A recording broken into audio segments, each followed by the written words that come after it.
नमस्कार दोस्तों, स्वागत है आप सभी का एक बार फिर से राइज सिविल सर्विसेज में। और हम बात करने वाले हैं राजस्थान के इतिहास से संबंधित। कल की हमारी इंट्रोडक्टरी क्लास में हमने बात की कुछ बेसिक कॉन्सेप्ट्स की, कुछ हमने बात की कुछ ऐसे तथ्यों की जो कि सामान्य रूप से जब भी आप इतिहास पढ़ने का प्रयास करेंगे या जब भी आप इतिहास पढ़ना शुरू करेंगे तो आपके बेहद उपयोगी सिद्ध होने वाले। अच्छा, आज की क्लास हालांकि जो फर्स्ट चैप्टर है अपना, जो पहला अध्याय जब हम पढ़ते हैं, शुरुआत करते हैं, तो वहां शुरुआत होती है इतिहास के स्रोतों से। लेकिन उससे पहले थोड़ा सा कि स्रोतों तक पहुंचेंगे कैसे। कल हालांकि हमने बात की थी इस संबंध में कि इतिहास को तीन अलग अलग भागों में बांट करके हम पढ़ सकते हैं, प्री हिस्ट्री, प्रोटो हिस्ट्री और हिस्टोरिकल एज। लेकिन फिर भी कुछ सवाल रह गए थे। कुछ हमने एक टाइम जोन की बात की थी, हमने कुछ इंपॉर्टेंट जो संवत हैं वो पढ़े थे। हमने बात की थी कली संवत की, विक्रम संवत की, साथ में हमने बात की थी हमारे राष्ट्रीय संवत जो कि शक संवत। साथ में हमने उनको आपस में इंटरचेंज किया। आज थोड़ा सा जो है उसी चीज को, विक्रम संवत को और शक संवत को थोड़ा सा आगे बढ़ाते हुए, क्योंकि हमारा हिंदू पंचांग उनके अनुसार चलता है, तो उस हिंदू पंचांग में जो हिंदी महीने हैं थोड़ा सा उनके बारे में बात करेंगे।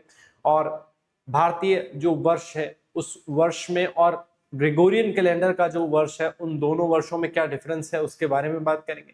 साथ में फिर आ जाएंगे वापस से हमारे हिस्ट्री वाला जो मेन टॉपिक है, अभिलेख वाला जो टॉपिक है, जो मेजर इंस्क्रिप्शन वाला टॉपिक है, वहां उसको स्टार्ट कर देंगे।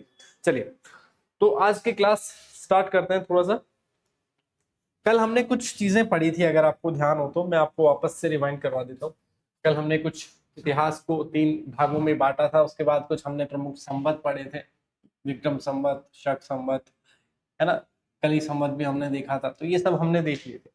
अच्छा, अब यहां से एक चीज निकल के आती है कि जो हिंदी महीना है, यानी कि एक तो जो भारतीय महीना है, भारतीय महीना या फिर इसको क्या कह सकते हो आप, हिंदी महीना, उसके अंदर जो महीना होता है वो होता है 29.5 दिन का, है ना। और इस हिसाब से एक साल कितने का हो जाएगा, 354 दिन का, अगर एक साल निकाल के चलें तो।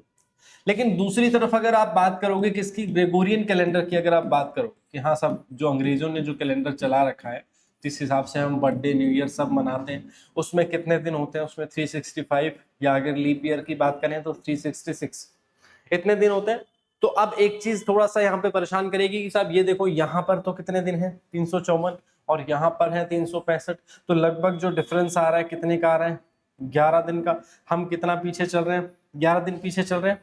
तो इस हिसाब से तो हम एक साल में 11 दिन पीछे होंगे, तो 3 साल में कितने दिन पीछे हो जाएंगे, लगभग 33 दिन, यानी कि लगभग एक महीना पीछे हो जाएंगे। इसका सीधा सीधा अर्थ क्या है कि मान लीजिए हम दिवाली मना रहे हैं 10 नवंबर की, तो 3 साल बाद हम एक महीना पीछे हो जाएंगे, तो फिर दिवाली कब आएगी, 10 अक्टूबर की। फिर 3 साल बाद 10 सितंबर, फिर 3 साल बाद 10 अगस्त। ऐसा करके पता चला कि जून के महीने में गर्मी पड़ रही है, भयंकर वाली भीषण गर्मी पड़ रही है, और हम पटाखे फोड़ रहे हैं। हाँ, या फिर होली, मान लो आप सर्दी में सो रहे हो, बहुत ज्यादा ठंड है और दो दो तीन तीन रजाइयां आपने ओढ़ रखी हैं, और उस कड़कड़ाती ठंड में कोई पानी की बाल्टी लेकर के आए रंगों से भरी और आपके ऊपर फेंक दे और प्यार से कहे कि बुरा न मानो, होली है। कि अगर होली भी 3-3 साल में पीछे चला जाएगा, तो ये कॉन्सेप्ट हमें लगा कि थोड़ा सा गड़बड़ है। लेकिन हमारे जो बड़े बुजुर्ग थे, जो हमारे जो जिनके हम वंशज हैं, जो हमारी पीढ़ियां चला के गए, जो विद्वान, जो बड़े बूढ़े हैं, वो बहुत समझदार लोग थे। उन्होंने पहले ही सोच लिया था कि ये दिक्कत आ सकती है, और अगर ये दिक्कत आएगी तो ये सवाल भी बनेगा, ये सवाल बनेगा तो इसका जवाब भी हमारे टाबरों को देना पड़ेगा। तो हमारी दुविधा को पहले से उन्होंने भांप लिया था, और वो पहले से इस चीज का समाधान करके गए। वो पहले कह के गए कि साहब हम हिंदी महीने के अंदर या भारतीय महीने के अंदर प्रति 3 साल के अंदर, यानी कि प्रति 3 वर्ष में एक अतिरिक्त महीना जोड़ देंगे, एक एक्स्ट्रा मंथ यहां पर ऐड कर देंगे, एक अतिरिक्त माह यहां पे जोड़ दिया जाएगा। और इस अतिरिक्त माह को उन्होंने क्या कह दिया, वो कहते हैं कि मलमास इसका नाम है, या इसका नाम पुरुषोत्तम मास भी है, या फिर इसका नाम एक और है, इसको अधिक मास भी कहते हैं। तो इसका मतलब क्या है, जो 3 महीने में हम ऑलरेडी पीछे जा रहे थे, वो 3 महीना हर 3 साल में यहाँ पे रिकवर हो रहा है। और इसीलिए आप देखते हो कि हर 3 साल में एक एक्स्ट्रा महीना आता है, एक अतिरिक्त महीना जोड़ दिया जाता है, और वो महीना क्या कहलाता है? मलमास कहलाता है ना। मांगलिक कार्य उसके अंदर वर्जित होते हैं अगर भारतीय परंपरा के अनुसार बात करें तो ये सामान्य सी चीजें हैं।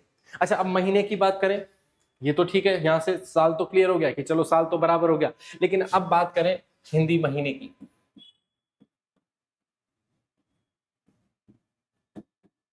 टोटल है कितने? वही 12।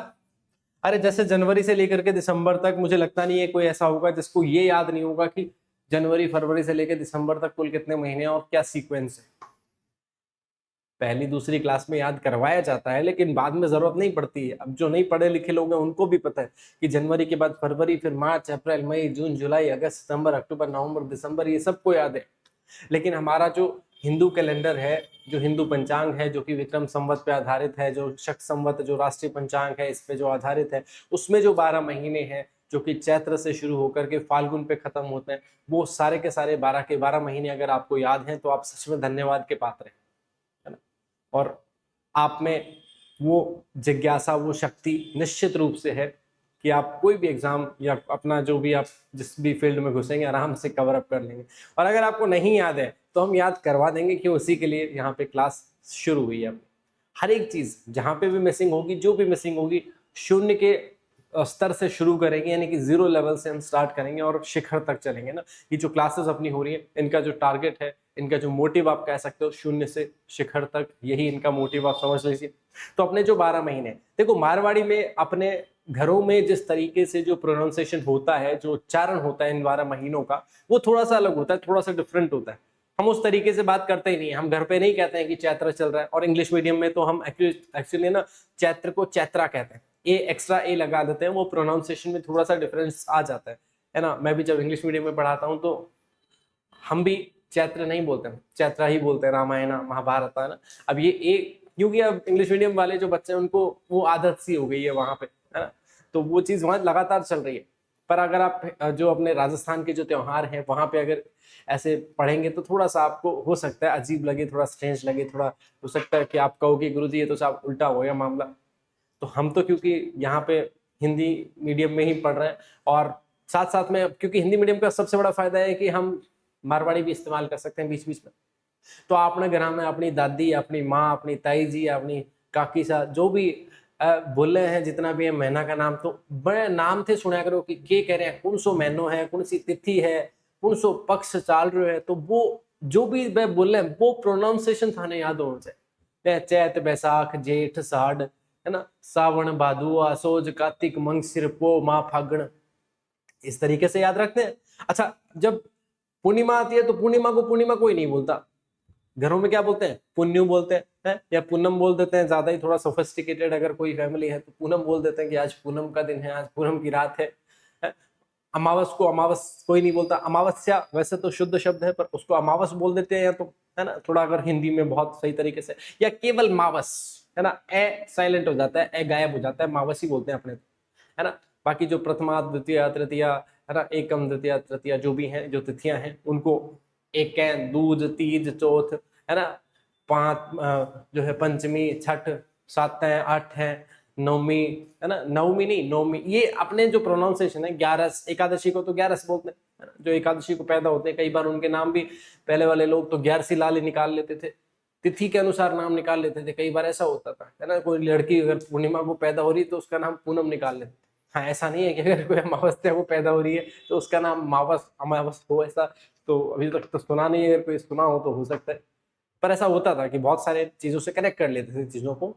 मजाक की बात अलग है, पर ऐसा बहुत बार आप देखने को आपको मिलेगा, ये नॉर्मल चीज है।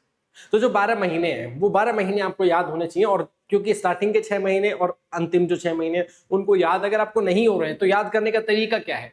2-2 महीनों का एक क्रम बनाइए, जोड़ा बनाइए। पहले फर्स्ट हाफ के अंदर 2-2 महीने के 3 जोड़े, और सेकंड हाफ में 3-3 महीनों के 2 जोड़े, आपको 12 के 12 याद हो जाएंगे। जैसे लिखते हैं, चलो कैसे लिखेंगे? देखो, सबसे पहले लिखो चैत वैशाख, पहले मारवाड़ी में लिखेंगे अपने हिसाब से, और वैशाख नहीं लिखेंगे, हम वैशाख लिखते हैं। चैत, वैशाख, जेठ, साढ़, श्रावण, भादो। याद कैसे रखने हैं? चैत बैसाख जेठ साढ़ सावन भादो, दो का तीन जोड़ा, दो के तीन जोड़े बना के याद रखो, बोल के चलो साथ साथ में, जैसे मैं बोल रहा हूं वैसे आप बोल सकते हो। तो चैत बैसाख जेठ साढ़ सावन भादो। इसके बाद जो अगले 6 महीने हैं उनके दो जोड़े बनाओ, है ना, यानी कि आसोज कार्तिक मंगसिर, आसोज कार्तिक मंगसिर पो मा फागण। सिंपल सा है, यानी कि तीन का जोड़ा एक, चैत बैसाख जेठ साढ़ सावन भादो आसोज कार्तिक मंगसिर पो मा फागण। याद रह जाएगा क्या? हो जाएगा याद आराम से, कोई दिक्कत नहीं आएगी, मेरे हिसाब से याद हो जाएगा आपको। और आप प्रयास करेंगे, एक दिन नहीं, 2 दिन नहीं, 3 दिन लगातार पढ़ोगे तो बहुत आराम से याद हो जाएगा, बिल्कुल टेंशन नहीं लेनी, ठीक है। अच्छा, अब इसको शुद्ध कैसे लिखोगे, जो आपके पूछा जाता है एग्जाम में, बहुत ज्यादा डिफरेंस नहीं है, थोड़ा बहुत अंतर है, कुछ एक में ज्यादा डिफरेंस है। जैसे चैत को चैत्र, है ना, वैशाख को लिखेंगे वैशाख,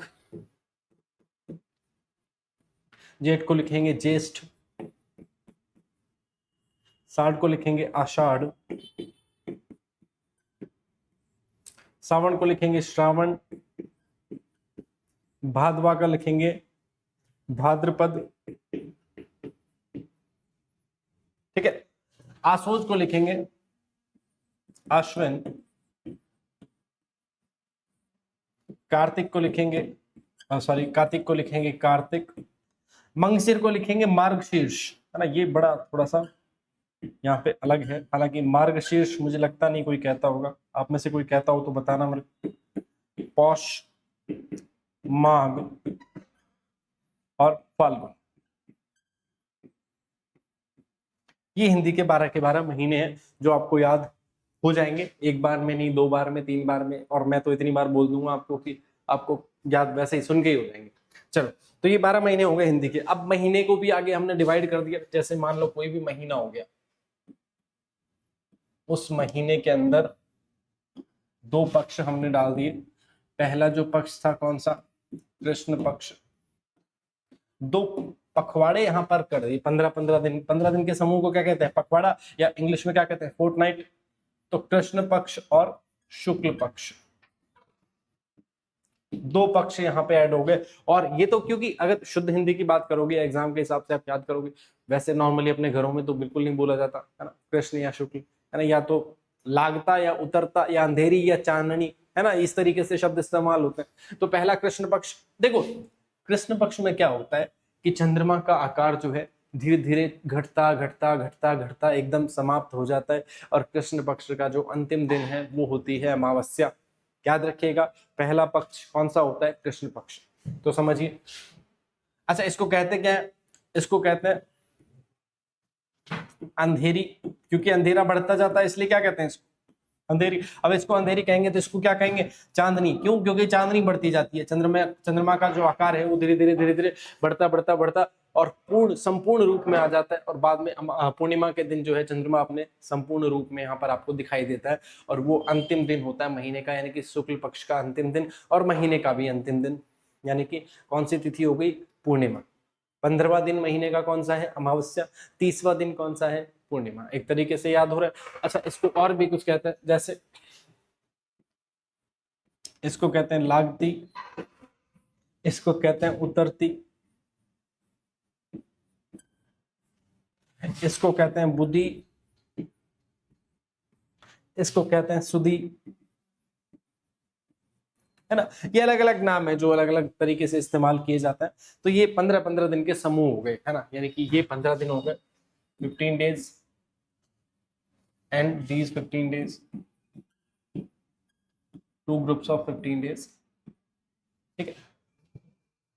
तो ये तो हो गया आपका एक महीना। अच्छा, फिर हमने बात की कि कृष्ण पक्ष जो है इसका जो अंतिम दिन है वो क्या है? अमावस्या, यानी कि अमावस्या। और शुक्ल पक्ष जो है इसका अंतिम दिन है कौन सा? पूर्णिमा। ये दोनों चीजें आपको ध्यान में रखनी कि पहले आ रही है अमावस्या, फिर आ रही है पूर्णिमा। लेकिन अब एक छोटी सी चीज यहाँ पे और आपको अलग दिखाई देगी, वो क्या? वो ये कि जब भी हम हमारा नववर्ष मनाते हैं, यानी कि जो हिंदू नववर्ष हम इस्तेमाल करते हैं, उसकी अगर आपसे तिथि पूछे, क्योंकि अकॉर्डिंग टू दीज मंथ अगर आप बात करोगे कि पहला महीना मैं पूछूंगा, आप कहोगे साहब पहला महीना चैत्र, ठीक है, मैंने कहा ठीक है पहला महीना चैत्र है तो ठीक है।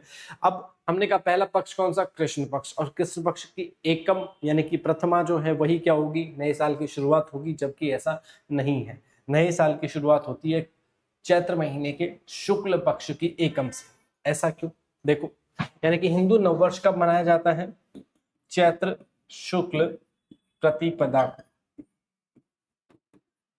चैत्र शुक्ल प्रतिपदा को हिंदू नववर्ष मनाया जाता है। अच्छा, ऐसा क्यों होता है, क्योंकि हम जो है हमारे जो सारे के सारे कार्य होते हैं, मांगलिक कार्य, ज्यादातर जो मांगलिक कार्य होते हैं वो उजाले में ही होते हैं। उजाला यानी कि जो उजाला वाला पक्ष होता है, शुक्ल पक्ष होता है, जिसमें चंद्रमा का बढ़ता रहता है आकार, उस पक्ष की हम बात कर रहे हैं, है ना। जब हम छोटे बच्चे थे तो जब प्रार्थना करते थे तो हो सकता है आपकी स्कूल में ये मंत्र गाया जाता हो कि अस्तो माँ सदगमय तमसो माँ ज्योतिर्गमय मृत्योर्मा अमृतम गमय ओम शांति शांति शांति। तो माँ सरस्वती से आह्वान कर रहे हैं कि तमसो माँ ज्योतिर्गमय, हे माँ हमें तमस से ज्योति की तरफ यानी कि अंधकार से उजाले की तरफ, अंधकार से प्रकाश की तरफ लेकर के चलिए। तो यानी कि हमारा जो सार है वेदों का, वो क्या सार है कि हमें जाना किधर है, हमें उजाले की तरफ जाना है, हमें उजाले से शुरुआत करनी है, हमें अंधेरे में नहीं जाना। तो इसीलिए इस अंधेरे पक्ष से, यानी कि कृष्ण पक्ष का मतलब क्या है, कृष्ण का मतलब वैसे तो काला रंग होता है। अरे अगर कृष्ण वर्ण की बात करें तो कृष्ण वर्ण क्या होता है, काला रंग, ब्लैक कलर। तो ठीक वैसे ही तो अंधेरा हो गया। तो इसीलिए हमें अंधेरे से नहीं शुरुआत करनी। नया साल हमेशा कौन सी तिथि से शुरू होता है, चैत्र शुक्ल प्रतिपदा या चैत्र शुक्ल एकम भी। देखो एकम को प्रतिपदा भी कहते हैं, है ना, प्रतिपदा की जगह आप एकम भी कह सकते हो इसको, या प्रथमा भी कह सकते हो इसको, ये एक ही चीज है, इनमें कोई डिफरेंस है। तो ये छोटे छोटे से बेसिक कॉन्सेप्ट है। बाकी इससे रिलेटेड जो आगे सारी चीजें हैं कि कौन से महीने में कौन से त्योहार आते हैं, कौन से मेले आते हैं, कौन से व्रत आते हैं, क्या उनके पीछे की स्टोरीज है, क्या उनके पीछे का मोटिव है, क्या उनका टारगेट है, क्या उनसे होता है, वो सारी चीजें हम पढ़ेंगे। हमारा जो आर्ट एंड कल्चर का जो सेगमेंट आएगा, मेले और त्योहार, है ना, तो वहां पर हम उसको बहुत अच्छे से विजुअल्स के साथ पढ़ेंगे, कुछ फोटोज के साथ पढ़ेंगे ना, बहुत पिक्चराइजेशन करेंगे पूरा का पूरा।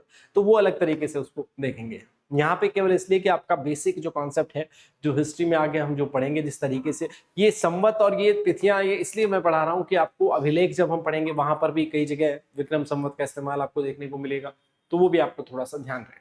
ठीक है, चलो अब बात करते हैं वापस से हमारे इतिहास की। इतिहास में हमने ये बात कर ली थी, क्या क्या बात कर ली थी बताओ। एक तो हमने उसका अर्थ समझ लिया था। अर्थ में क्या समझा था कि अतीत की घटनाओं का, एक बार मैं रिवाइज करवा देता हूं जो कल हमने परिभाषा एक तरीके से पढ़ी थी। अतीत की कौन सी घटनाओं का, महत्वपूर्ण घटनाओं का, महत्वपूर्ण घटनाओं का कालक्रमिक अध्ययन,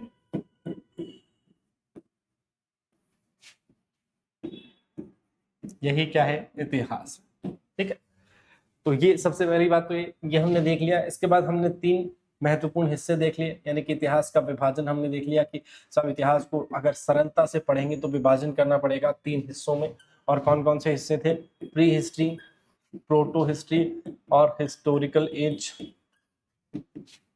ये तीनों हिस्से हमने पढ़ लिए कि साहब ये 3 हिस्सों में हमने इतिहास का विभाजन किया।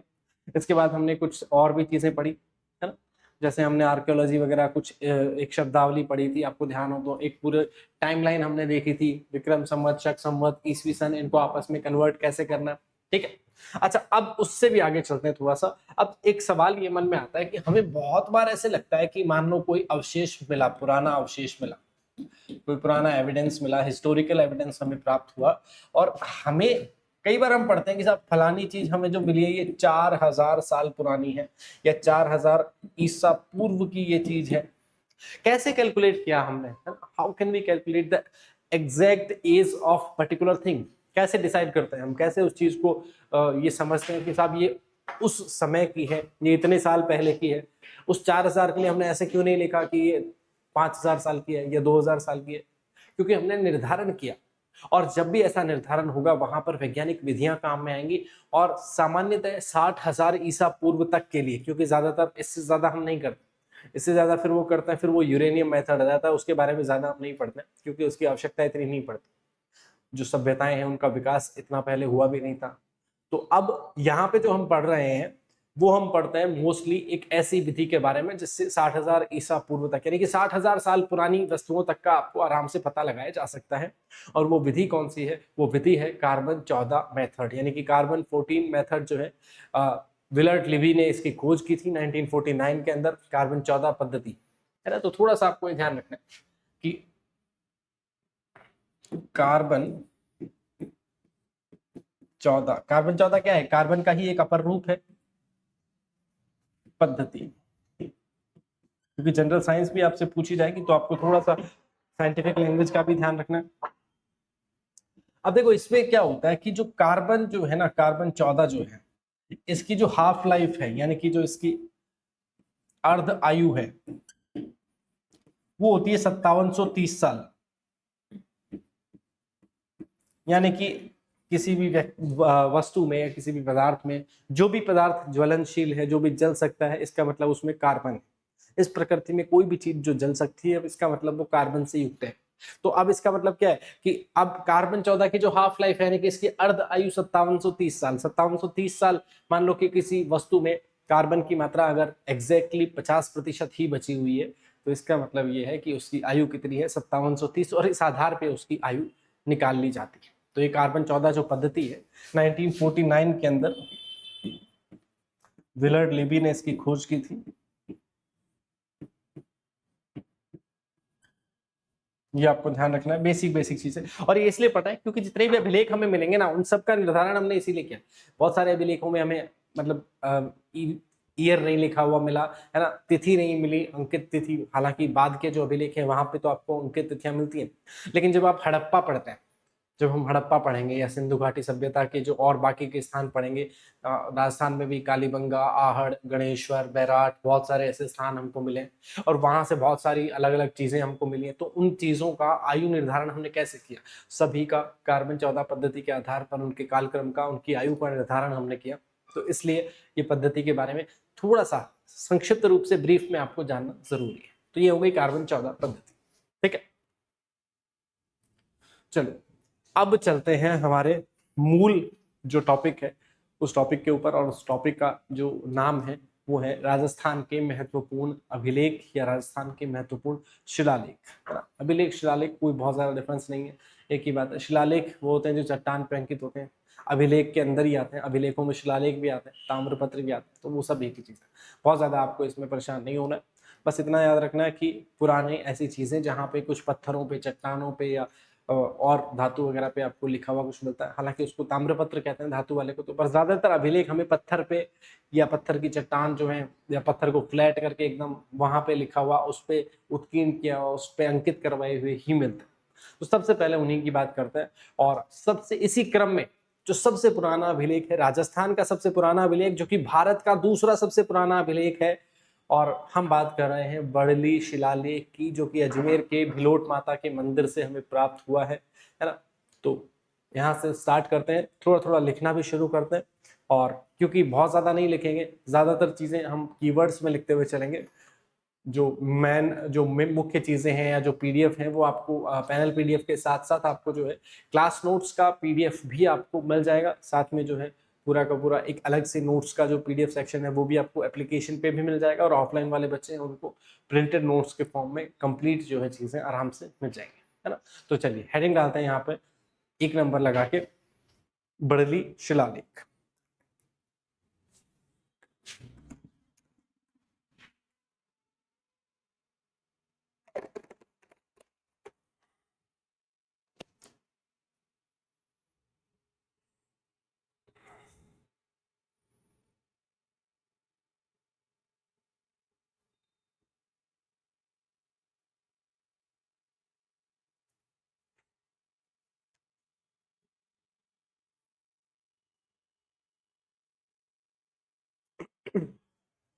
और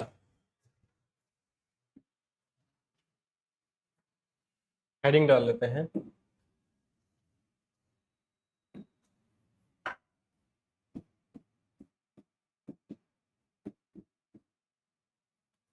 राजस्थान के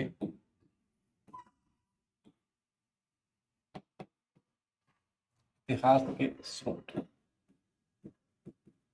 अच्छा, इतिहास के जो स्रोत हैं बेसिकली उनको कितने हिस्सों में डिवाइड कर सकते हैं हम?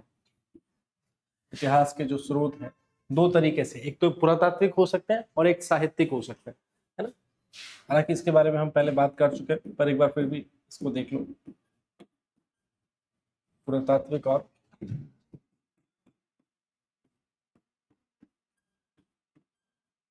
साहित्य।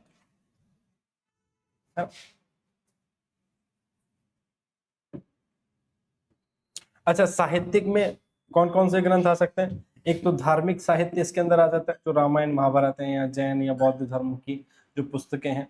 इसके अलावा एक आ जाता है धर्मेतर साहित्य, जिसका धर्म से कोई संबंध नहीं है, समाज के अन्य विषयों का उसमें विवरण है। और तीसरा जो साहित्य है जो कि विदेशी यात्रियों ने लिखा, तो तीसरा जो इसका है वो है विदेशी यात्रियों के विवरण।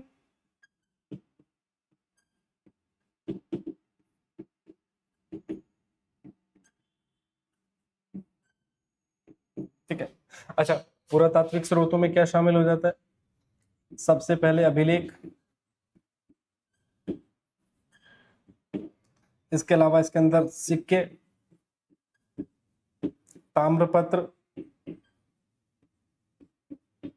और अन्य सामग्री। अन्य सामग्री में बर्तन वगैरह और सारी चीजें भी हो सकती हैं, उनके घरों के अवशेष, उनके बर्तन, उनके द्वारा इस्तेमाल की जाने वाली और तमाम चीजें, है ना। जैसे हड़प्पा में, मोहनजोदड़ो में, कालीबंगा में बहुत सारी ऐसी स्थापत्य की संरचनाएं आपको मिलेंगी, तो वो सब इसके अंदर शामिल हो जाएंगी। तो ये इतिहास के स्रोतों के अंदर जो है ये इनका क्लासिफिकेशन हो गया।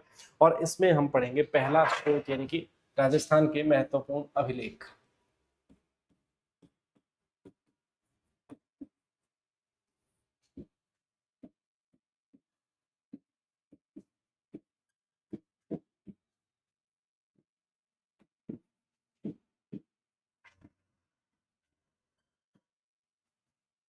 और आरपीएससी ने इस बार, यानी कि इस बार तो क्या साल भर से जो है अपना ट्रेंड पूरी तरीके से डेवलप कर लिया है, बदल नहीं दिया है। हम ये नहीं कहेंगे आरपीएससी बदल गई है, बेवफा हो गई है, पहले हमारे साथ लॉयल थी अब लॉयल नहीं रही, ये सब बातें, ऐसा कुछ नहीं। आरपीएससी ने अपने आप को ग्रो अप कर लिया है, आरपीएससी ने अपने आप को डेवलप कर लिया है, अपनी अप्रोच को डेवलप कर लिया है, थोड़ी और मैच्योर हो गई है, थोड़ी और बड़ी हो गई है।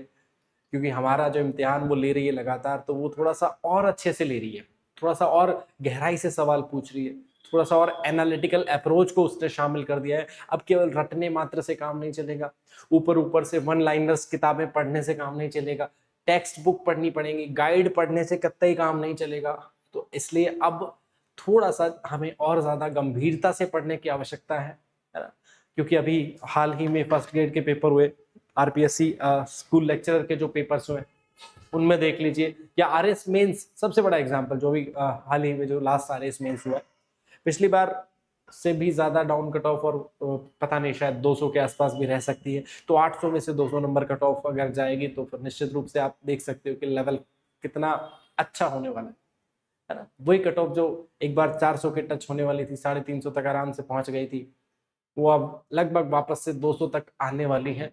और इसके अलावा जो स्कूल लेक्चरर्स के जो पेपर हुए, वहां पर भी पेपर्स का जो लेवल है वो ये रहा है कि कुछ एक तो सब्जेक्ट के पेपर्स भी, लाइक पॉलिटिकल साइंस का जो पेपर था सब्जेक्ट का, वो इस तरीके का था कि 40% जिसके आ रहे हैं उसका सिलेक्शन लगभग सुनिश्चित माना जा रहा है, कि जिसके दोनों पेपर्स में 40% बन रहे हैं। क्योंकि अपने आप में ये बहुत बड़ा टास्क हो गया उस पेपर को देख करके, किसी गाइड से सवाल नहीं आ रहे, क्या ही किया जाए। तो क्या किया क्या जाए, जो जिस अप्रोच से आरपीएससी पूछ रही है, हम केवल उस अप्रोच को फॉलो करें, उसको समझें कि सवाल कहाँ से पूछ रही है और कैसे पूछ रही है, कहाँ से वो और पूछ सकती है, कौन सी ऐसी किताबें हैं जो थोड़ा सा आपको गहनता से अध्ययन करने का मौका देती हैं, जो गहराई से आपको फैक्ट्स देती हैं, कौन कौन सी वन लाइनर्स किताबें हैं जिनमें बहुत ज्यादा फैक्ट नहीं है, तो आप उनको ना पढ़ें, है ना। तो ये भी आपको डिसाइड करना है कि क्या नहीं पढ़ना है, और ये भी डिसाइड करना है कि क्या पढ़ना है, दोनों ही चीजें। तो उस अप्रोच के साथ हम लोग इस बार पढ़ेंगे। और क्योंकि अब आरपीएससी ग्रो अप हो गई है, तो हमें तो निश्चित रूप से होना ही, समय के साथ अपडेट हम होंगे। और अभिलेख वाले सेगमेंट में ही नए सवाल आ चुके हैं, मैं बताऊंगा आपको बार बार, जब भी हम जो भी अभिलेख पढ़ेंगे उसमें से अभी तक जितने सवाल पूछे गए हैं उन सवालों के बारे में बात करते हुए चलेंगे। और जिस लेवल पे अभी चेंज हुआ है कि अब फिलहाल जो अभी हाल ही में जो 3-4 ऐसे सवाल आए हैं इस सेगमेंट से, वो किस तरीके से पूछे गए, और कुछ तो ऐसे सवाल हैं जो हिंदी ग्रंथ अकादमी की कुछ एक किताबें हैं वहां से भी नहीं है। तो इसका मतलब कुछ तो हमें एक्स्ट्रा पढ़ना पड़ेगा थोड़ा सा। नहीं तो पहले Rajasthan history art and culture का सेगमेंट ऐसा होता था कि एक बार अच्छे से अगर आपने कर लिया है हिस्ट्री कल्चर पूरा, मतलब 6-7 महीने आपने अच्छे से दे दिए, तो उसके बाद आप केवल रिवाइज करो और पेपर देने चले जाओ, 15 में से 12-13 सवाल आपके आराम से सही हो जाएंगे। लेकिन इस बार आरपीएससी ने कह दिया है कि अगर आप वैसे ही पढ़ के जाएंगे तो 15 में से 5 सही होंगे, 5 से ज्यादा नहीं होंगे है ना। तो थोड़ा और अच्छे से पढ़ेंगे। तो इसी क्रम में हेडिंग डालते हैं शिलालेख नंबर 1 यानी कि बर्ली शिलालेख, राजस्थान का सबसे पुराना और भारत का दूसरा। भारत के सबसे पुराने हैं पिपरहवासी जो 487 ईसा पूर्व से मिले, है ना। तो यहाँ पे लिखते हुए चलते 1 नंबर डाल के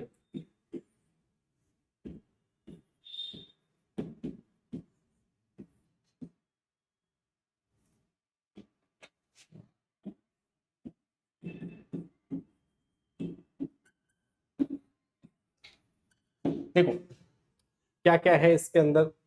सबसे पहले तो ये मिला कहाँ से, 1912 में मिला जीएच ओझा को। अभी अभी हमने बात की कि अजमेर के भिलोट माता मंदिर से ये प्राप्त हुआ है ओझा जी को, और अभी फिलहाल जो है इसको म्यूजियम में रखवाया गया। दूसरा, ये राजस्थान का सबसे पुराना अभिलेख है। तीसरा, ये भारत का दूसरा सबसे पुराना अभिलेख है। ये छोटी छोटी सी चीजें हैं जो हमें किसी भी पॉइंट को समझने में बड़ी इंपॉर्टेंट रहने वाली है, ये ध्यान रखना। अच्छा, इसमें एक संवत का भी उल्लेख किया गया है जो कि वीर निर्माण संवत है ना। ये जैन लोग इस्तेमाल करते थे वीर निर्माण संवत। साथ में इसमें जो भाषा है उसमें जो लिपि का इस्तेमाल किया गया है वो ब्राह्मी लिपि में का जो है वो इस्तेमाल किया गया है। फिर इसमें जो माध्यमिका नगरी है, यानी कि नगरी का जो पुराना नाम है माध्यमिका चित्तौड़ की हम बात कर रहे हैं, उसके एक जैन केंद्र होने के बारे में भी यहाँ पर बताया गया। तो बर्ली शिलालेख अपने आप में बहुत सारी चीजें लेकर के आता है। तो जब भी बर्ली शिलालेख की बात करेंगे, और सबसे इंपॉर्टेंट कि राजस्थान का सबसे पुराना, अब सबसे पुराना है तो इसका टाइम भी हम कई बार पूछ लेते हैं कि सब समय क्या है इसका। तो इसका समय है 443 बीसी यानी कि 443 ईसा पूर्व। अच्छा, सबसे पुराना कौन सा है, कॉर्नर में देख लो, पिपरहवा के जो अभिलेख हैं सबसे पुराने, और इनका जो समय है 487 बीसी। तो ये ध्यान रहना चाहिए। अगर सेकंड ये है तो फर्स्ट भी यू हैव टू नो, सीधी सी बात है। कई बार मान लो कि इंडियन हिस्ट्री वाले सेगमेंट में अगर पूछ ले तो खुदा ना खास्ता आपका सवाल सही होना चाहिए। अब देखो बर्ली शिलालेख या बर्ली अभिलेख की हम बात कर रहे हैं। 1912 में इन 1912 अजमेर के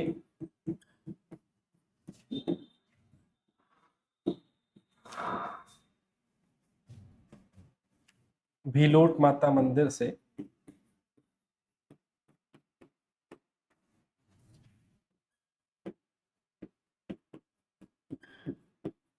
प्राप्त हुआ है ना। अच्छा, किसको प्राप्त हुआ, जीएच ओझा साहब, गौरी शंकर हीराचंद ओझा जी को।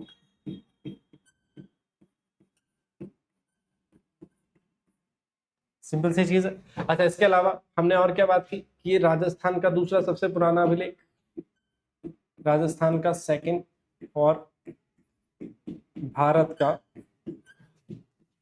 फर्स्ट प्राचीनतम अभिलेख।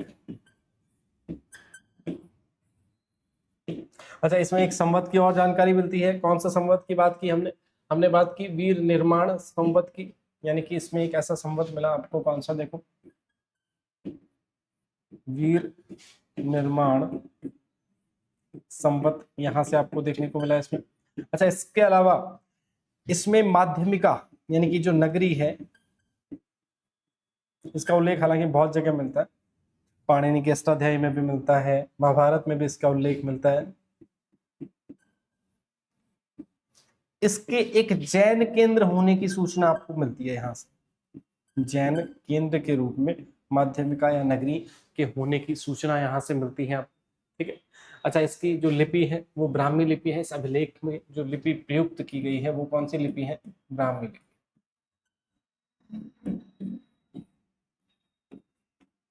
ये छोटी छोटी सी जो चीजें हैं वो आपको ध्यान में रखनी है। अच्छा, वर्तमान में ये जो है ये कहाँ पर है? वर्तमान में जो अजमेर म्यूजियम है वहां पर इसको रखा गया है। तो इतना सा आपको ध्यान रखना है, ये कोई बहुत ज्यादा याद रखने वाली बात नहीं है कि वर्तमान में इसको कहाँ रखा गया है। बस इतना आपको ध्यान रखना है कि ये मिला कहाँ पर? अजमेर के भिलोट माता मंदिर से। किसको मिला? गौरीशंकर हीराचंद ओझा जी को ये प्राप्त हुआ, और ओझा जी ने बाद में इसको अजमेर के म्यूजियम में वहां पे शिफ्ट करवा दिया, ट्रांसफर करवा दिया। तो ये छोटी छोटी सी जो चीजें हैं वो आपको ध्यान में रखनी, ठीक है। तो अब ये तो हो गया पहला बड़ली अभिलेख। अब आते हैं नेक्स्ट। अब बात करते हैं एक ऐसे स्थान की जो बहुत सारे कालों में लगातार बहुत सारे समय तक अपने अस्तित्व में रहा, आज भी वर्तमान में भी अस्तित्व में है, और अलग अलग लोग उस स्थान पर आए, उन्होंने उत्खनन किया, कहीं से किसी को वहां से कुछ मिला, किसी को वहां से कुछ मिला, कुछ ऐसे अवशेष मिले जो उसको विशिष्ट बनाते हैं। लगभग 6-7 लोगों ने वहां के उत्खनन में अपनी महत्वपूर्ण भूमिका निभाई, सभी के नाम देखेंगे, है ना। तो अब आपके मन में आ रहा होगा हम कौन से स्थान की बात कर रहे हैं? हम बात कर रहे हैं बैराठ की, है ना। विराटनगर या बैराठ, जो कि मत्स्य जनपद की राजधानी के रूप में जिसको हम जानते हैं, मत्स्य जनपद, जिसको बहुत सारे लोग मत्स्य बोलते हैं, जो कि शुद्ध उच्चारण नहीं है। मत्स्य का मतलब होता है तैपूरा, तैपूरा नहीं है, तय आधा। तो मत्स्य जनपद की बात कर रहे हैं, और मत्स्य जनपद में कौन कौन से इलाके शामिल थे? अलवर, करौली, भरतपुर, धौलपुर, ये वाला जो हिस्सा था मोस्टली ये इसमें शामिल था। जयपुर का भी कुछ आंशिक भूभाग इसके अंदर शामिल था। तो इसकी राजधानी के रूप में जो विराटनगर है या बैराठ है उसको जाना जाता था महाभारत काल के समय। और जो विराट है या जो बैराठ नगर, बैराठ है या विराटनगर जो है, वहां पर जो चीजें हमें प्राप्त हुई हैं, जिन जिन लोगों ने वहां पर खोज की है या अपने अलग अलग तरीके से अन्वेषण किया है, उन सभी के बारे में यहाँ पे हम पढ़ने वाले।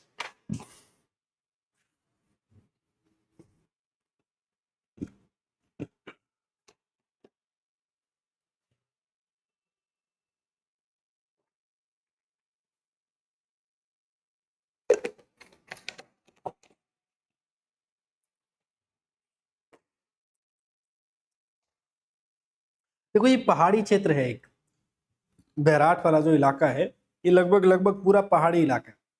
और यहाँ से जो अभिलेख हमको मिले हैं वो ज्यादातर प्राकृत भाषा और ब्राह्मी लिपि के प्राप्त हुए। दूसरा, यहाँ से हमें राजस्थान का एक ऐसा स्थान है जहाँ से हमें अशोक के अभिलेख मिले हैं, और अशोक का जो सबसे बड़ा शिलालेख है वो भी हमें यहाँ से प्राप्त हुआ है ना, जिसमें अशोक धम्म की परिभाषा बताते हैं, है ना। पहले तो खुद ही सवाल करते हैं कि कियमचे धम्मे, धम्म क्या है, फिर खुद ही उसका उत्तर देते हैं कि अपास इनवे बहु कयाने सचे सोचे माधवे साधवे च, है ना। यानी कि अधिक लोगों का कल्याण करना, कम पाप करना, शुद्धता रखना, साधुता रखना, लोगों का परोपकार करना, है, संग्रहण ना करना, चोरी ना करना, बहुत सारी ऐसी चीजें उन्होंने बताई कि साहब ये चीजें अगर आप याद रखोगे तो यही धम्म है। अशोक का जो धम्म जिसकी हम बात करते हैं वो धर्म नहीं है, अलग अलग लोगों ने उसको अलग अलग चीजें कहा, है ना। कोई कहता है अशोक का व्यक्तिगत आविष्कार है, किसी ने कहा कि वैदिक धर्म में से अशोक ने लिया, किसी ने कहा ब्राह्मण धर्म का सार है। सबने अपनी अलग अलग व्याख्या दी, लेकिन अशोक के अनुसार वो उसका स्वयं का चलाया गया एक पथ था, एक मार्ग था जो उसने जनता को दिखाया, एक उसके नैतिक आदर्शों की एक आचार संहिता थी, और उसमें उसने उन सारी चीजों की व्याख्या करी। तो उसकी एक परिभाषा आपको बैराठ में जो मिला शिलालेख वहां से भी प्राप्त होती है। तो सबसे पहले जो शिलालेख था अशोक का, ये शिलालेख मिला एक अंग्रेज अधिकारी कैप्टन बर्ट को 1837 में, यानी कि 1837 में सबसे पहले बैराठ का जो उत्खनन, या उत्खनन तो खैर नहीं कह सकते, बैराठ का अन्वेषण जब किया गया तो बैराठ में सबसे पहले एक अंग्रेज अधिकारी आए आए तो शायद वो घूमने ही होंगे, पर वहां से उनको एक अशोक का शिलालेख मिला, और जब उन्होंने उसको और गौर से पढ़ा तो पाया कि ये तो कुछ इंपॉर्टेंट चीज है, तो फिर ये वहां से फिर बैराठ जो है अपने थोड़े से और विकसित रूप में लोगों के सामने आने लगा। तो सबसे पहले बैराठ का जो प्रारंभ होता है, बैराठ के उदय का प्रारंभ जो होता है आधुनिक काल में, वो होता है 1837, है ना। तो ये ध्यान रखें। तो अब लिखते हैं नेक्स्ट बैराठ।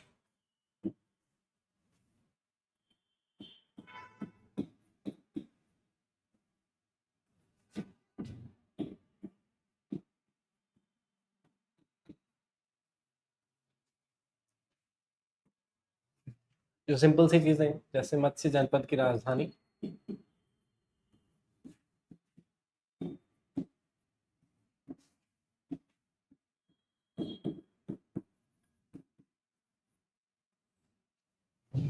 इसके अलावा 1837 में यानी 1837 में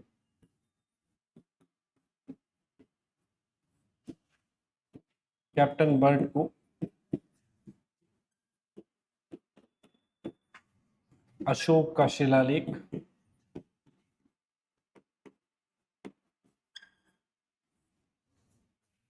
प्राप्त हुआ।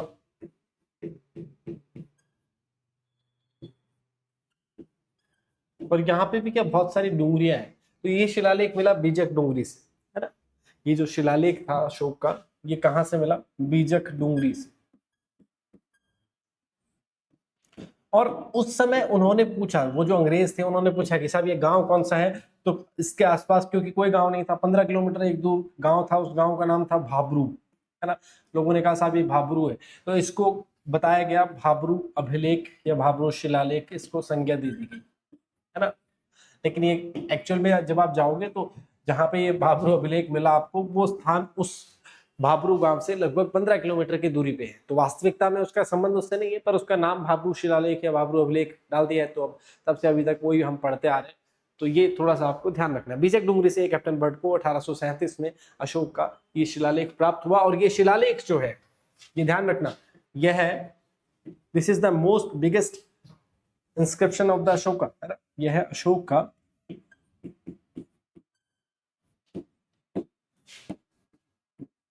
सबसे बड़ा अभिलेख है,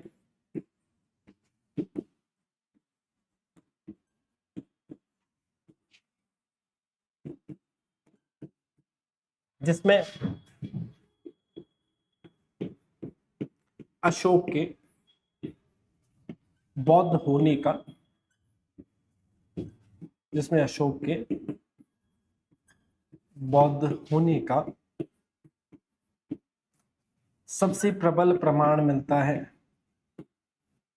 this is the strongest evidence, है ना, सबसे प्रबल प्रमाण मिलता है।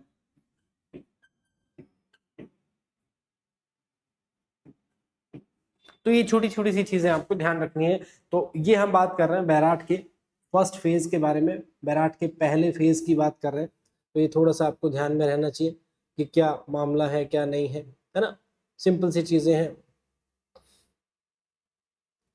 अच्छा, इसके अलावा ये तो हो गया पहला फेज।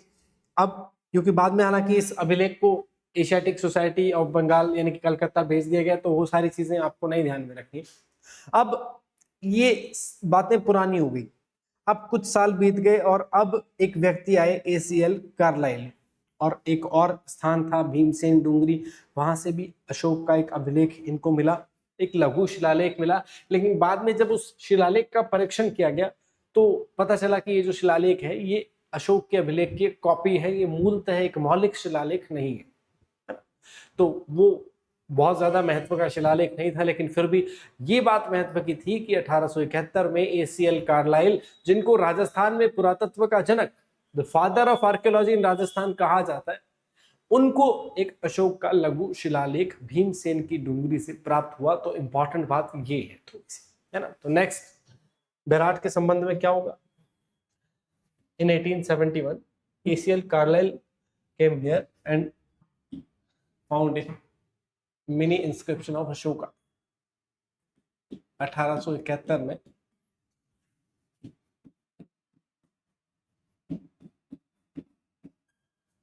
ACL Carlyle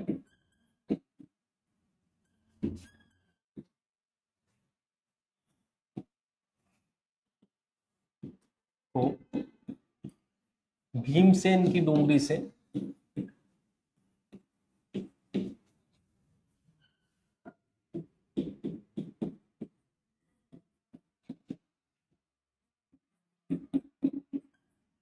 अशोक का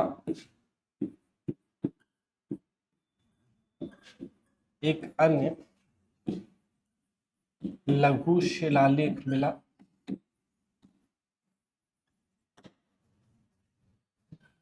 जो कि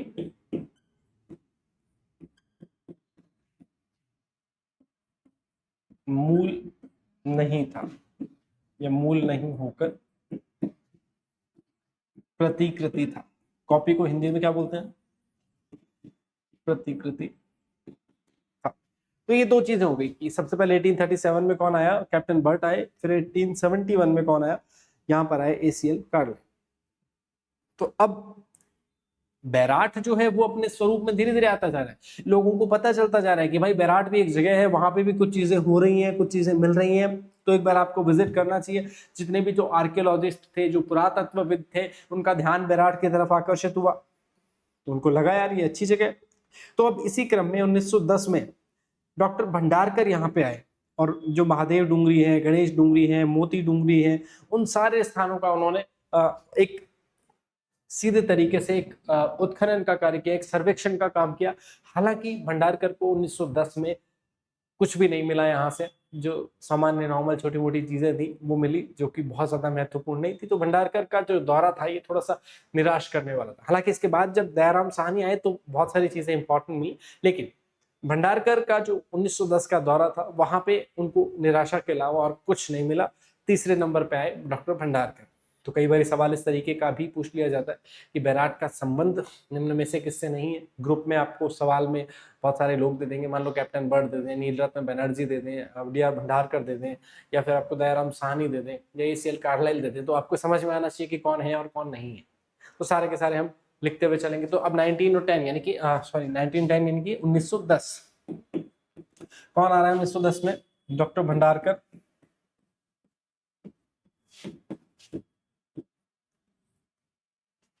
लेकिन भंडारकर को कुछ नहीं मिला, यानी कि उनको वास्तव में ही कुछ नहीं मिला। अच्छा, इसके बाद 1936 में इन 1936 दयाराम साहनी आए। दयाराम साहनी को बहुत सारी ऐसी इंपॉर्टेंट चीजें मिली और जिनको वो लेकर के चले गए, और उनकी बाद में जांच वांच की गई, और बाद में अभी बात करेंगे क्या क्या उनको मिला क्या नहीं मिला। 1936 में दयाराम साहनी आए, और दयाराम साहनी के बाद में बात करें अगर 1962-63 की, तो एक और टीम आई जिसको लीड कर रहे थे कैलाश नाथ दीक्षित और नीलरत्न बनर्जी।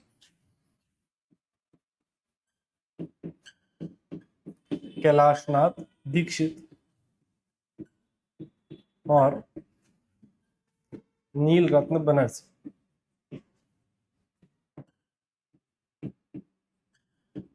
ठीक है, ये लीड कर रहे थे, ये दोनों लीड कर रहे थे इनको। तो कुल मिलाकर के कितने लोग हुए, कार्लाइल सबसे पहले कैप्टन बर्ट आ गए, फिर ACL कार्लाइल आ गए, उसके बाद डॉक्टर भंडारकर आ गए, फिर दयाराम साहनी आ गए, फिर कैलाशनाथ दीक्षित आ गए, फिर नीलरत्न बनर्जी आ गए। कितने सारे लोग यहाँ पर आए, सोचिए आप। हालांकि ऐसा नहीं है कि उत्खनन समाप्त हो गया, बाद में भी अभी भी फिलहाल भी बहुत सारे लोग जो है पुरातत्व विभाग के, आपको जब आप जाएंगे ना उस स्थान पे, स्पेशली बीजक डूंगरी पे और भीमसेन डूंगरी के आसपास आपको वो लोग मिलेंगे। अभी भी कुछ लोग वहाँ पे आपको खुदाई करते हुए या थोड़ा थोड़ा कुछ ऐसे ढूंढते हुए या कुछ चीजों का निरीक्षण करते हुए आपको सरकारी आदमी आपको मिल जाएंगे। अगर आप जाओगे, अच्छी जगह है, मौसम में मतलब बरसात के मौसम में तो बहुत सही है वहाँ पे जाना। एक तरीके से एक मिनी हिल स्टेशन टाइप की जगह है ना। वो अलग बात है कि मतलब वहां पे थोड़ी सी आपको रेत मिलेगी, रेत मिट्टी, अब वो कैसे आई कैसे नहीं, पहाड़ों के बीच में एकदम, तो वो तो इतना आइडिया नहीं, पर थोड़ा मिट्टी रेतीली बीच में आपको मिलेगी। और पथरीला इलाका है, पत्थर भी मिलेंगे बहुत सारे। लेकिन एक अजीब सी बात हुई कि इलाका पथरीला है, लेकिन वहां पे जो मकान हमें मिले हैं, जो भवनों के अवशेष आपको मिले, वहां पे उनमें पत्थर का इस्तेमाल नहीं किया गया है, जबकि पत्थर लोकली बहुत उनको मिल रहा है। भवन निर्माण में ईंटों का इस्तेमाल किया, और वो ईंटें भी बिल्कुल वैसी उसी शेप की, उसी अनुपात की, लंबाई चौड़ाई की, जिसमें जो मोहनजोदड़ो में इस्तेमाल की गई थी, जो हड़प्पा में इस्तेमाल की गई थी, जो कालीबंगा में इस्तेमाल की गई थी, सेम उसी टेक्निक की जो ईंटें हैं वो आपको यहाँ पर इस्तेमाल की हुई देखने को मिलती हैं। तो इसका मतलब कहीं ना कहीं कोई ना कोई संबंध इनका कुछ तो रहा होगा। जब टेक्नोलॉजी का आदान प्रदान हुआ है तो कहीं से कोई ना कोई कनेक्शन तो रहा होगा। हालांकि हम वो कनेक्शन ढूंढ नहीं पाए कि इनका हड़प्पा से वास्तव में क्या कनेक्शन था, लेकिन कुछ चीजें हमने देखी कि यहाँ से जो चीजें मिली उनका क्या इसमें संबंध है। ठीक है, चलो आगे चलते हैं। देखो यहाँ से क्या क्या चीजें मिली, यहाँ से बहुत सारी चीजें मिली। तो सबसे पहले तो आप ये ध्यान में रखें कि यहाँ के भवन निर्माण में जो है वो पत्थर के स्थान पर ईंटों का प्रयोग मिलता है, जो कि मोहनजोदड़ो से एग्जैक्टली मिलता जुलता है। तो कुछ कीवर्ड्स या की पॉइंट्स यहाँ पे लिखेंगे कि भवन निर्माण में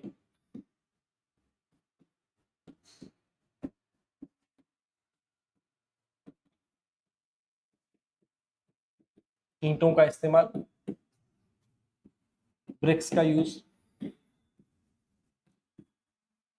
ठीक है। अच्छा, इसके अलावा एक 6-7 कमरों का एक खंडरनुमा भवन मिला है यहाँ से, और जो पुरातत्ववेता है, जो आर्कियोलॉजिस्ट है, वो कह रहे हैं कि ये एक बौद्ध मठ हो सकता है। तो एक बौद्ध मठ होने की संभावना व्यक्त करी है, उन्होंने गारंटी नहीं दी इस बात की, लेकिन उनको उस आकृति को देखते हुए उनको लगा कि ऐसा कुछ हो सकता है ना, क्योंकि जो एक चीनी यात्री है वो भी यहाँ पर आया था, वेनसांग भी, उसने भी इस बारे में बात की है, कुछ लिखा है, बात करेंगे हम उसकी भी। तो इसलिए पुरातत्व शास्त्रियों को लगता है कि ये हो सकता है, ये जो खंडर मिला 6-7 कमरे का, ये हो सकता है एक बौद्ध मठ हो, ऐसी संभावना उन्होंने जताई। 6-7 कमरों का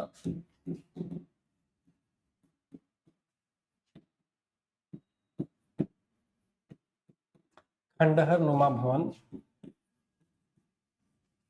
यानी कि संभावित बौद्ध मठ।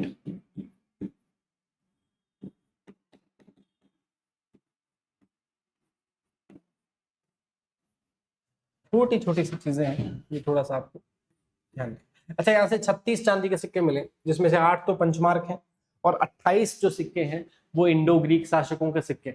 इसका मतलब ये तो तय है कि इंडो ग्रीक जो रूलर्स थे, इंडो ग्रीक जो शासक थे, उनसे यहाँ का कनेक्शन तगड़ा वाला होने वाला है ना। आहत सिक्के या पंचमार्क सिक्के क्या होते हैं? जो पंच मार के बनाए जाते हैं। पंच यानी पंच मारते हैं ना, किसी को मुक्का मार दिया, पंच मार दिया, तो पंच यानी ठप्पा, ठप्पा मार के जो सिक्के बनाए जाते थे बिना किसी विशिष्ट सांचे के, तो उनको कहते थे आहत या पंचमार्क सिक्के। प्राचीन भारत के सबसे पुराने सिक्के वही माने जाते हैं।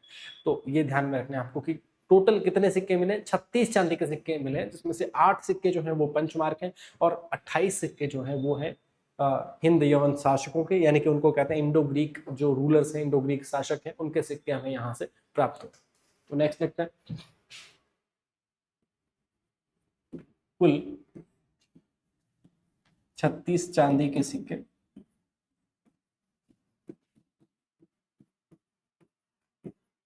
जिनमें 8 पंचमार्क प्लस 28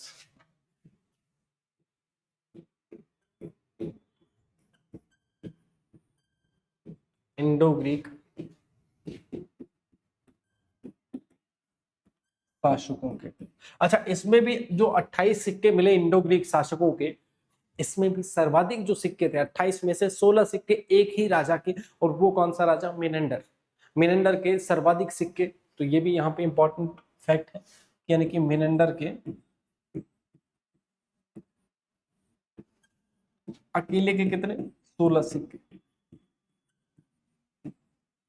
यानी कि वापस से देख लो, टोटल मिले कितने? 36, यानी कि 36 कॉइन मिले चांदी के, जिसमें से 8 पंचमार्क और 28 इंडो ग्रीक शासकों के सिक्के, और इन 28 में से भी जो 16 सिक्के मिले हैं वो मिनांडर के सिक्के मिले हैं। अब इसका मतलब क्या है कि भाई या तो इनका व्यापार होता होगा इंडो ग्रीक शासकों से, दो ही संभावनाएं जताई जा सकती है। क्या क्या संभावनाएं? इस तथ्य से कौन सी दो संभावनाएं आप जता सकते हो कि या तो व्यापार होगा या तो ट्रेड होगा आपस में, कि चीजों के बदले में सिक्के इन्होंने दिए होंगे, या फिर यहाँ पर यूनानी अधिकार होगा, ये क्षेत्र यूनानियों के अधिकार में होगा, इसलिए उनके सिक्के जो है यहाँ पर चलते होंगे। देखो, किसी भी स्थान से अगर ऐसी चीजें मिलती हैं तो मोस्ट ऑफ द जो ऑप्शन होते हैं वो ये दो ही होते हैं, या तो व्यापारिक गतिविधियां वहां पे होती होंगी इन दोनों के बीच में, या फिर सीधा का सीधा अधिकार ही होगा। ठीक है। फिर अभी अभी हम बात कर रहे थे कि साहब एक चीनी यात्री भी इधर आया था, और 634 ईस्वी में वो व्यक्ति आया था, नाम था उसका हेनसांग, है ना। है के नीचे वे की मात्रा लगा के जब लिखते हैं, कैसे लिखते हैं? हेनसांग, है वे वेन सांग, चीनी व्यक्ति था। ये आया कब? 634 में। 634 में बैराट आया और इसने कहा कि साहब यहाँ पे जो है बौद्ध मठ मैंने देखे। यानी कि हेनसांग भी क्या कह रहा है कि ये जो स्थान है ये बौद्धों से संबंधित स्थान है ना, और वो कह रहा है कि मैंने यहाँ पे बौद्ध मठ देखे, और हालांकि उसने संख्या भी बताई, उसने कहा कि टोटल मैंने 8 बौद्ध मठ देखे। तो ये फैक्ट भी एक इंपॉर्टेंट है, क्योंकि वो व्यक्ति आया, उसने अपनी जो यात्रा वृतांत जो लिखी उसमें ये सारी चीजें दे रखी है, तो ये भी आपको ध्यान में रखनी चाहिए। अच्छा, यहाँ से बाद में जो है एक स्वर्ण मंजूषा भी हमें मिली है, जो जयपुर के शासक थे सवाई राम सिंह सेकंड के समय की हम बात कर रहे हैं। एक स्वर्ण मंजूषा, मंजूषा होती है छोटी संदूक, है ना, सोने की संदूक मिली है जिसमें भगवान बुद्ध की अस्थियों के अवशेष मिले हैं। अब ये बात लगभग प्रमाणित हो गई है कि ये बौद्ध केंद्र रहा होगा, ये बौद्ध धर्म का प्रधान केंद्र रहा होगा। क्यों? क्योंकि अशोक खुद बौद्ध है, उसका अभिलेख यहाँ पे मिला है। देखो बैराट के बौद्ध केंद्र होने के पीछे कितने लॉजिक काम कर रहे हैं, कितने तर्क काम कर रहे हैं। सबसे पहला कि अशोक के अभिलेख यहाँ से मिले, दो अभिलेख मिले, एक बड़ा अभिलेख एक छोटा अभिलेख, यानी कि हालांकि कॉपी भले ही ऊपर दोनों यहाँ से मिले। इसके अलावा जो ये जो संदूक मिली यहाँ से, एक सोने की संदूक जो मिली है, इस संदूक के अंदर भी किसके अस्थियों के अवशेष मिले? महात्मा बुद्ध के अस्थियों के अवशेष मिले। इसके अलावा एक जो खंडहर नुमा भवन मिला 6-7 कमरों का, तो पुरातत्व शास्त्रियों को वो भी एक बौद्ध मठ की आकृति जैसा, कुछ तो मठ जैसा दिखा होगा, तभी उन्होंने कहा कि इसकी संभावना है कि एक मठ हो सकता है। ये सारी बातें इन्होंने बताई। और इसके अलावा जो विदेशी यात्री आया, जो ह्वेनसांग आया, उसने भी ये बात कही और उसने तो क्लियरली मेंशन किया कि साहब मैंने यहाँ पर 8 बौद्ध मठ जो है वो देखे हैं। तो इसका मतलब ये स्थान तो बौद्ध केंद्र एक था उस जमाने में, तो ये तय हो गया कि एक बौद्ध केंद्र था। तो एक नेक्स्ट जो चीजें हैं वो क्या लिखेंगे कि जयपुर के शासक सवाई राम सिंह द्वितीय के समय, सवाई राम सिंह द्वितीय के समय एक स्वर्ण मंजूषा प्राप्त, जिससे या जिसमें भगवान बुद्ध की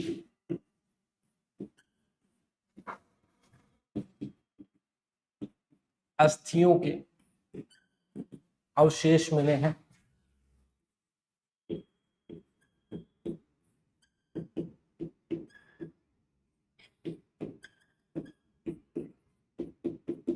अच्छा, मानसिंह ने भी यहाँ पे एक दरवाजा बनाया था, मुगल दरवाजा, अगर आपको ध्यान हो तो। मुगल काल में मानसिंह ने एक मुगल दरवाजा बनाया जो वहां की चित्रकला का एक अच्छा सुंदर नमूना है। ये भी आपको ध्यान रखना। अकबर के काल में जब अकबर के प्रधान सेनापति हुआ करते थे मानसिंह, तो इन्होंने बैराट में एक दरवाजा बनाया और उसको नाम दिया मुगल दरवाजा, है ना। ये भी आपको ध्यान रखना कि यहाँ पर एक मानसिंह द्वारा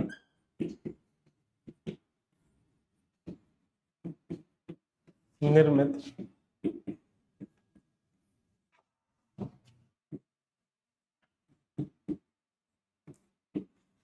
मुगल दरवाजा भी प्राप्त होता है, ठीक है। अच्छा, इसके अलावा यहां से एक लिपि मिलती है, एक अलग ही शंख लिपि, इसके साक्ष्य आपको यहां से मिलते हैं। और शंख लिपि एक प्राचीन विज्ञान की रहस्यमय लिपि मानी जाती, प्राचीन विज्ञान की एक रहस्यमयी लिपि इसको कहा जाता है। किसको? शंख लिपि को, है ना। हालांकि बाद में जो मिहिर कुल था, ये ध्यान रखना, है ना, एक हूण आक्रांता था मिहिर कुल, उसने बैराट को पूरी तरीके से नष्ट कर दिया था। तो बैराट को विध्वंस करने का श्रेय, बैराट का विध्वंस करने का श्रेय या बैराट को समूल नष्ट करने का श्रेय हूण आक्रांता मिहिर कुल को जाता है। तो ये आपको अंतिम रूप से ध्यान रखना है, यानी कि जो बैराट का विध्वंस है, अब विध्वंस है तो लाल अक्षरों में ही ज्यादा सही रहता है विध्वंस, है ना। शाब्दिक अशुद्धियां थोड़ी सी देख लेना भाई, कोई एक आधी रह जाए तो हिंदी ग्रामर के अनुसार सुधार देना आप लोग। इसमें हूण आक्रांता जो मिहिर कुल था,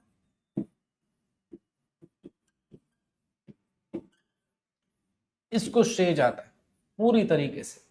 इस व्यक्ति ने बैराट को पूरी तरीके से समाप्त कर दिया, बैराट को एकदम खत्म कर दिया, समूल नाश कर दिया बैराट का। तो ये थोड़ा सा बैराट लंबा जरूर है, पर मुझे लगता है बहुत इंपॉर्टेंट है और आपको याद रखने में बड़ा मजा आएगा, बहुत इंटरेस्टिंग रहने वाला है, तो थोड़ा आप ध्यान रखेंगे, ठीक है। चलो आज की क्लास को करते हैं यहाँ पे समाप्त। कल थोड़ा सा मैटर हो सकता है लिखने में ज्यादा समय यहाँ पर लग रहा हो, तो कुछ पीपीटीज के थ्रू जो है हम चीज़ों को पढ़ने का प्रयास करेंगे। थोड़ा सा ऑलरेडी पहले से लिखा हुआ होगा, फिर थोड़ा सा उसमें हम ऐड ऑन कर देंगे, फिर उसको साथ में पढ़ते चलेंगे, समझते चलेंगे और याद भी हो जाएगा, है ना। तो चलो आज की क्लास को यहाँ पर समाप्त करते हैं। उम्मीद करता हूँ आपको चीज़ें समझ में आ रही हैं अच्छे से, और मिलते हैं कल फिर नेक्स्ट क्लास में। तब तक के लिए नमस्कार, राधे राधे, जय श्री कृष्ण।